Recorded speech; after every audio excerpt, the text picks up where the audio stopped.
máte vy? Ideme sa spýtať tu deti na tábore prímestskom 2012, ktorý je o Šrekovi, že ako prežívajú tábor a čo práve robia. Duchy, povedz nám, prosím ťa. A už máte vymyslený názov? Áno, jasné, už sme vymysleli. Aký máte názov? Počkaj, všetci ti to spolu povieme. Ako sa voláme? Mandragory! Mandragory? Čo to je mandragora? Kto mi vie povedať? Čo to je? Čo je mandragora? Čo je to, Duchy, povedz? Mandragora, to je nejaký strom, nejaký ker alebo zelina.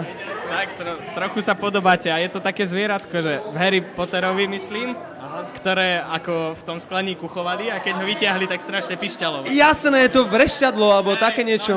Vrešťalo to. To bolo už niečo iné, aha. Ale to nevadí. OK, tuto, animátori, decka, vyrušíme vás. Ako sa volá vaša skupina? Už máte názov?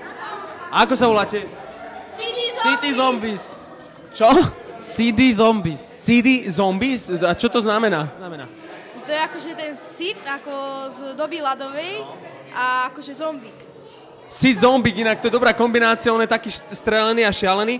A tu máme ďalšiu skupinku oranžových, tu sa už vymýšľa pokrík. Ako sa voláte? Uršule, či čo to ste? Vorzgle.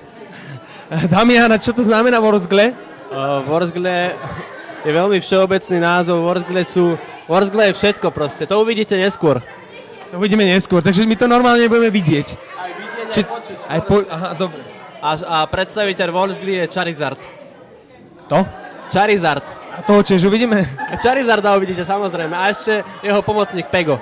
Pego, aha, dobre. A Baja, čo na to hovoríš ty ako spoluvedúca? Mne sa to veľmi páči.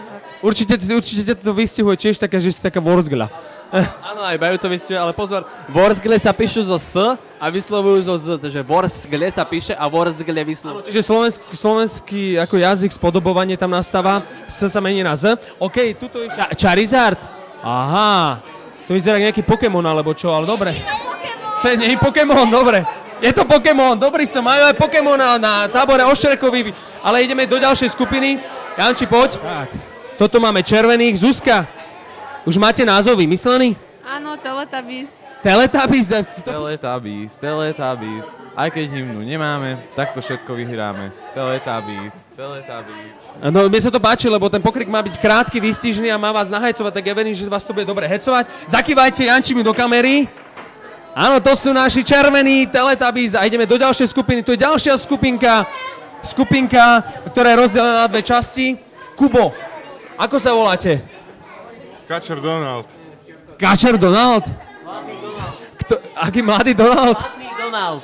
Hladný. Je hladný Donald. Dobre, Kubo, sa vyznáš. To si už aj maskota kreslíte? No, jasné. A kto vám vymyslel takýto... Kto nakreslil vlastne toho maskota teraz? Vlastne tlačereň. To je tlačereň? Tlačereň má aukciu. Sme si dohodli aukciu. No, nie aukciu, ale tak funkciu v tlačerni. Čiže vy ste sa ako už dopredu dohodli, ak sa budete volať? No a vlastne áno. Dobre, animátori vždy pripravení. Marek, povedz nám, ako prežíva zatiaľ tábor?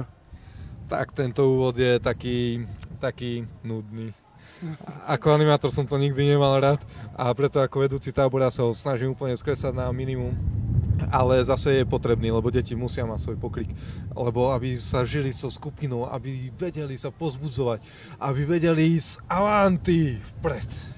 Áno, pojeme na avanti, tam sa dočapujeme a budeme plné energie, tak Marek, drž sa zatiaľ, prajeme ti veľa síl, aby si to zvládal. Jančimu, takývate, super, už máte nejaký názov, kto mi to povie, kto má? My sme Giulianovci sme. Giulianovci, to ste po taliansky.